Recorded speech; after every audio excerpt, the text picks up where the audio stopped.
तो सभी का एक बार फिर से स्वागत है हमारे यूट्यूब चैनल जैपनीज स्टडी में। और इसमें हम लोग पढ़ेंगे भैया RRB ALP technician, RRB group D, RRB NTPC, RRB J, जितने भी आरआरबी एग्जाम है उसके लिए हम लोग प्रैक्टिस सेट नंबर 18 स्टार्ट कर चुके हैं। अगर आपको 100 प्रैक्टिस सेट चाहिए तो आप मुझे कमेंट कीजिए, मैं आपको 10 रुपये में प्रोवाइड करूंगा 100 प्रैक्टिस सेट। और उसमें भैया आपके होंगे कितने, 2500 क्वेश्चन। ठीक है, तो ठीक है, थैंक यू सो मच। चलिए स्टार्ट करते हैं भैया। पॉइंट नंबर फर्स्ट कहता है कि एक हजार कह रहा है कि एक हजार वाटर रेटिंग वाले हीटर को प्रतिदिन 5 घंटे चलाने पर 30 दिन का व्यय कितना, 6 रुपये यूनिट से है। 30 दिन का व्यय कितना है, 6 रुपये यूनिट से है। तो आपको पहले यूनिट निकालना पड़ेगा और 6 से गुणा करना पड़ेगा। तो व्यय यूनिट की संख्या मैं कहूँ वाट और into our into day upon क्या करना पड़ेगा आपको, 1000। कितना कह रहा है भैया, वाट कितना है, 1000 है। 1000 है, आपको ऐसे ही दिख रहा है, 1000 से 1000 कट जाएगा। ठीक है, 1000। उसके बाद क्या भैया आपका घंटा कितना है, 5 है, 5 घंटा है। उसके बाद से आपका चला कितना भैया, मैं कहूँ कि 30 दिन का व्यय, 30 दिन का व्यय, डे कितना है, 30 है।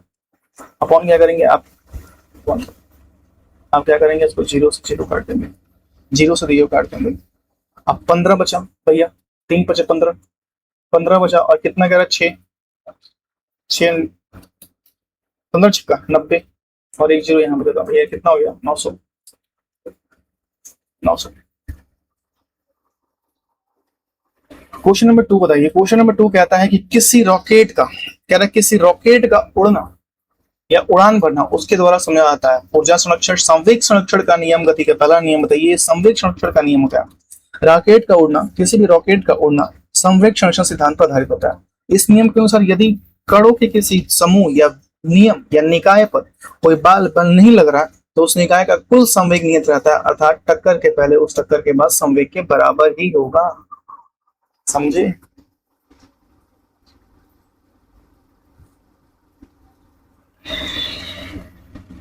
यदि एक तरंग की आवृत्ति बढ़ती है तो इसका तरंगदैर्घ्य पर क्या प्रभाव पड़ेगा। यदि किसी तरंगदैर्घ्य की आवृत्ति बढ़ेगी, तरंगदैर्घ्य पर उसकी तरंगदैर्घ्य घट जाएगी। भैया तरंग की आवृत्ति बढ़ रही है तो तरंगदैर्घ्य घट जाएगी। तरंग बराबर होता है, तरंग का वेग बराबर होता है आवृत्ति इंटू तरंगदैर्घ्य, आवृत्ति इंटू तरंगदैर्घ्य। नेक्स्ट, अवतल दर्पण की वक्रता केंद्र और फोकस के बीच रखी वस्तु का छवि कहाँ बनेगा। अवतल दर्पण का वक्रता केंद्र है, यहाँ पर मैं कुछ आपको वक्रता केंद्र बता दूंगा। छवि का अवतल दर्पण के वक्रता केंद्र और फोकस, अभी ये पिछले सेट में आया था, कितना, वक्रता केंद्र सी से परे बनेगा। वक्रता केंद्र सी से परे बनेगा। देखिए अगर वस्तु की स्थिति अनंत पर रखेंगे तो प्रतिबिंब की स्थिति फोकस बिंदु पर बनेगी। अगर वस्तु की स्थिति अनंत पर रखेंगे तो फोकस बिंदु पर बनेगी। ठीक है, फोकस बिंदु पर प्रतिबिंब बनेगी। अगर वस्तु की स्थिति अनंत और वक्रता केंद्र के बीच में रखेंगे तो वक्रता केंद्र और फोकस के बीच में प्रतिबिंब बनेगा। अगर वस्तु की स्थिति वक्रता केंद्र पर रखेंगे तो वक्रता केंद्र पर ही फोकस बनेगा। अगर वस्तु की स्थिति वक्रता केंद्र और फोकस के बीच में रखेंगे तो वक्रता केंद्र और अनंत के बीच बनेगा। और अगर फोकस पर रखेंगे वस्तु की स्थिति तो वस्तु की प्रतिबिंब कहां बनेगा, अनंत पे बनेगा। क्वेश्चन नंबर आपको बताना है 5। कह रहा है कि विद्युत बल के फिलामेंट द्वारा 3 मिनट में कितना 0.8 एम्पियर की धारा प्रभावित होने का आवेश पूछ रहा है। 8 एम्पियर की धारा, तो समय आपके पास कितना है, मैं कहूं टी कितना है आपके पास, टी कितना है, 3 मिनट है। 3 गुणे 60 करेंगे, 3 मिनट में 60 करेंगे भैया, कहते हैं 1 मिनट का 60 सेकंड कितना हो जाएगा, 180 सेकंड आ जाएगा। कितना, 180 सेकंड। धारा आपके पास कितना है, आपके पास आई कितना है, धारा कितना है, आपके पास धारा है 0.8 एम्पियर की धारा है, 0.8 एम्पियर की धारा है। तो आपके पास Q बराबर क्या आ जाएगा, अगर सूत्र हम लगाएं, फॉर्मूला अगर लगाएगा तो आपका Q बराबर क्या होता है, Q बराबर होता है आई टी से, आई टी से होता है, 1 मिनट चलिए, आई टी से होता है। ठीक है, यहाँ आई क्या है, धारा भैया, Q क्या है, आवेश है। तो Q आवेश मैं कहूं तो Q बराबर आपके पास क्या आएगा, 0.8 इंटू 180, 180। तो 180 करेंगे कितना आ जाएगा,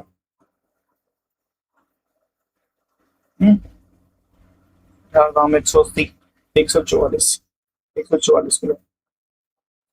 कहीं है ऑप्शन नंबर 3 है। ऑप्शन नंबर बी है। ओम के नियम के अनुसार नियत ताप पर क्या होता है? नियत ताप पर क्या होता है? देखिए ओम के नियम के ताप पर अर्थात ताप स्थित रखा जाए तो किसी प्रतिरोध के सिरों के बीच विभवांतर उसके प्रभावित धारा के क्या होती है? प्रभावित धारा की क्या होती है? समानुपाती होती है। क्या होती है? समानुपाती होती है। क्या होती है? समानुपाती होती है। क्वेश्चन नंबर 7 बताना है। क्वेश्चन नंबर 7 कहता है कि चुंबकीय फ्लक्स का मात्रक टेस्ला और 100 पेड़ का हेनरी और चुंबकीय फ्लक्स का मात्रक है। अगर कह चुंबकीय फ्लक्स का मात्रक टेस्ला और 100 पेड़ का मात्रक हेनरी तथा चुंबकीय फ्लक्स का मात्रक क्या है? वही देखिए चुंबकीय फ्लक्स का मात्रक क्या होता है? टेस्ला। 100 पेड़ का मात्रक क्या होता है? हेनरी होता है। तो चुंबकीय फ्लक्स घनत्व का मात्रक था, ठीक है। चुंबकीय फ्लक्स का पूछ रहा है तो चुंबकीय फ्लक्स का मात्रक क्या हो जाएगा? वेबर कहीं है मेरा? वेबर। क्वेश्चन नंबर आपको 8 बताना है। क्वेश्चन नंबर 8 कहता है, क्वेश्चन नंबर 8 कहता है आपसे कि परमाणु बम का आविष्कार करने वाली टीम का हिस्सा निम्नलिखित में से कौन थे? जूलियस रॉबर्ट ओपेनहाइमर एक थे। ये प्लूटोनियम और यूरेनियम जैसे भारी तत्वों के नाभिक विखंडन पर परमाणु बम का निर्माण किया था। निम्नलिखित में से किसमें मनुष्यों की विकास संस्कृति का अध्ययन होता है? ऑन्कोलॉजी में, आर्कियोलॉजी में, एंथ्रोपोलॉजी में। एंथ्रोपोलॉजी में क्या आता है? कहां पे? एंथ्रोपोलॉजी में क्या आता है? एंथ्रोपोलॉजी में मानव के विकास, रीति रिवाज, इतिहास, परंपराओं से संबंधित अध्ययन किया जाता है। ऑन्कोलॉजी में किसमें? ऑन्कोलॉजी में पुरातत्विक संबंधित अध्ययन किया जाता है। इक्थियोलॉजी में मछलियों का अध्ययन किया जाता है। एक्थियोलॉजी में मच्छियों की अध्ययन किया, सॉरी मच्छियों का अध्ययन किया जाता है, ठीक है। मछलियां, ठीक है। एंड्रोलॉजी में पुरुष के स्वास्थ्य से संबंधित, प्रजनन व्यवस्था, मूत्र मार्ग संबंधित अध्ययन किया जाता है एंड्रोलॉजी में। नेक्स्ट आपका भाई पॉइंट नंबर हम लोग नेक्स्ट देखेंगे। नेक्स्ट कहता है फ्लोएम के माध्यम से तैयार भोजन पौधों के किन भागों तक पहुंचा जाता है? फ्लोएम के माध्यम से तैयार भोजन जड़ों और बीजों और फलों के विभाजन तक पहुंचा जाता है। जड़ों और बीजों फलों के विभाजन तक पहुंचता है। व्यक्ति का लिंग निर्धारण किसके द्वारा होता है? व्यक्ति का लिंग पिता के शुक्राणु में मौजूद XY। देखिए व्यक्ति का लिंग निर्धारण शुक्राणु में, पिता के शुक्राणु में मौजूद गुणसूत्रों द्वारा होता है। मानव लिंग के निर्धारण के लिए XX और YY सूत्रों के अनुसार होता है। पुरुष में X और Y गुणसूत्र होते हैं जबकि महिलाओं में XX होते हैं। नेक्स्ट क्वेश्चन नंबर आपको नेक्स्ट बताना है।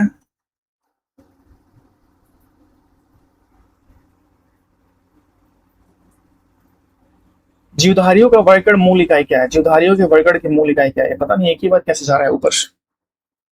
जाति, स्पेसिस कहते हैं। वर्गकण का मूल इकाई क्या है? जाति। इसको देखना पड़ेगा, माउस से कुछ गड़बड़ हो चुका है। नेक्स्ट कह रहा है कि ऑक्टोपस का खून का रंग कैसा होता है? नीला, होमोसाइनिन होता है या गुलाबी होता है? नीला ही होता है, ठीक है।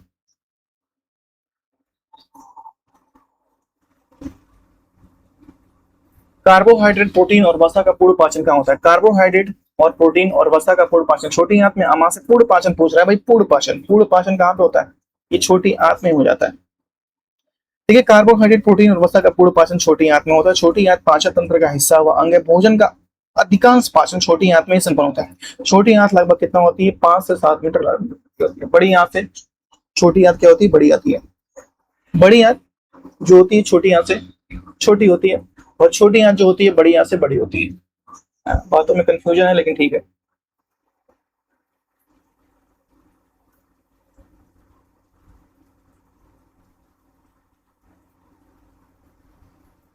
नेक्स्ट हम लोग देखते हैं भाई पॉइंट नंबर,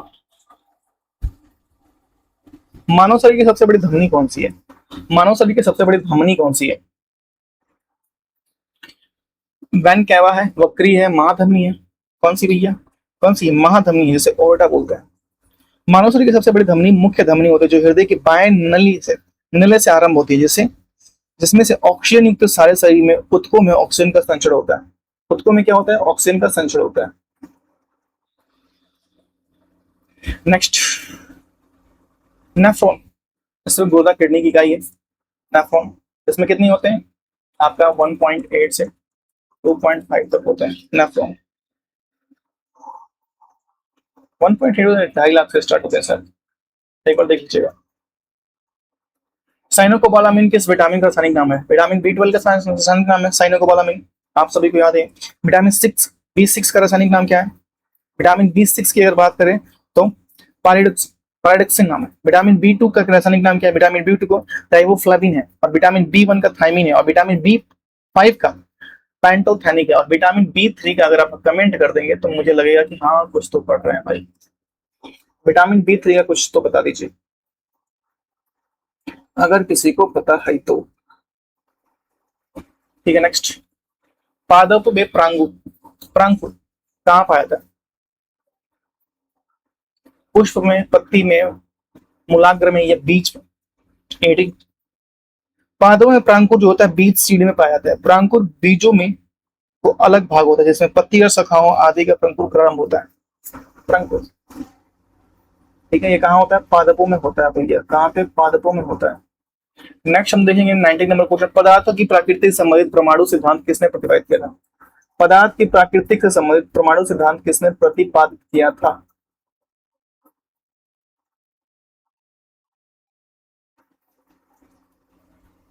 जॉन मिल्टन ने, जॉन डाल्टन ने, मेडल या लवेसियर ने? 19 नंबर क्वेश्चन, जैसे जॉन डाल्टन ने। देखिए, द्रव्यवर्धक पदार्थ की संरचना प्राकृतिक ज्ञान करने के लिए पश्चात इंग्लैंड के वैज्ञानिक जॉन डाल्टन ने 1808 में द्रव्य या पदार्थ की संरचना प्राकृतिक में संबंधित या सुव्यवस्थित विचार प्रस्तुत किया था।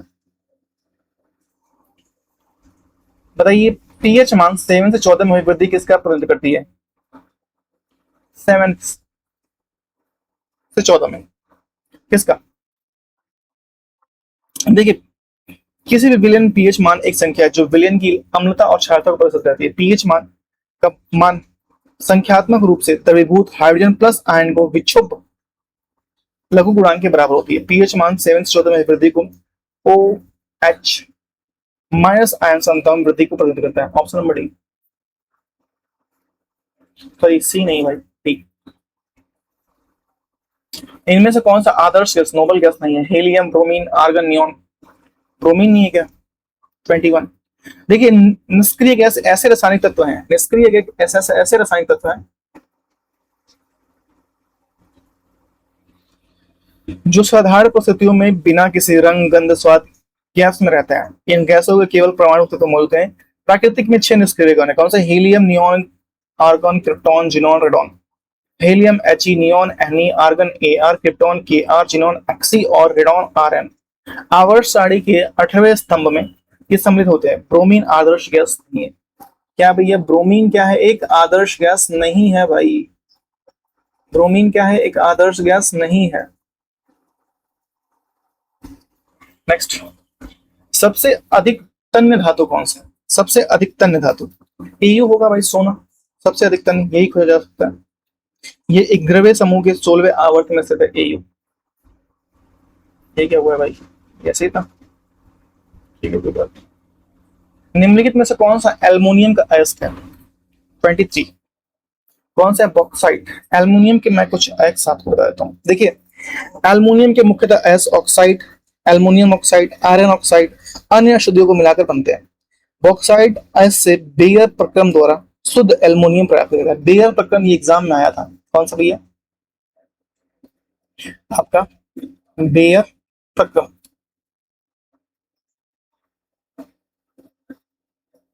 क्वेश्चन नंबर आपको बताना है 24। लैक्टिक एसिड कितने कार्बन अणु वाला है? लैक्टिक एसिड कितने कार्बन अणु वाला है? लैक्टिक एसिड 24 3 कार्बन अणु वाला होता है। CH3 आपका C6O3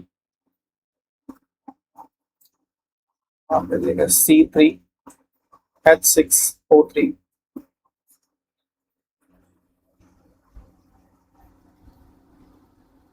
नेक्स्ट देखते हैं भाई, पॉइंट नंबर हम लोगों को देखना है 25। निम्नलिखित में से कौन सा रासायनिक समीकरण समतुल्य है? रासायनिक समीकरण समतुल्य है, इसको आपको कमेंट में करना है। इसको आपको आंसर देना है कमेंट, ठीक है। होमवर्क लिखा हूं भाई, ठीक है, हाथ से लिखा नहीं जा रहा। तो बस प्रैक्टिस सेट नंबर आपका 18 खराब, मतलब कि खत्म हो चुका है। तो आपको करना है भैया लाइक, कमेंट, शेयर, सब्सक्राइब। मिलते हैं आप सभी से स्टूडियो, तक अपना ख्याल रखिए, परिवार लोग ख्याल रखिए, खास करके हमारा अपना ख्याल रखिए। और मैं कहना चाहूंगा कि मैं आपको 10 रुपए में ये पूरे 100 प्रैक्टिस सेट दूंगा, जिसमें आपके 2500 क्वेश्चन है। आपको कमेंट करना है कि हाँ मुझे चाहिए, मैं आपको टेलीग्राम लिंक दूंगा, आप वहां से परचेस कर सकते हैं। Thank you so much, bye.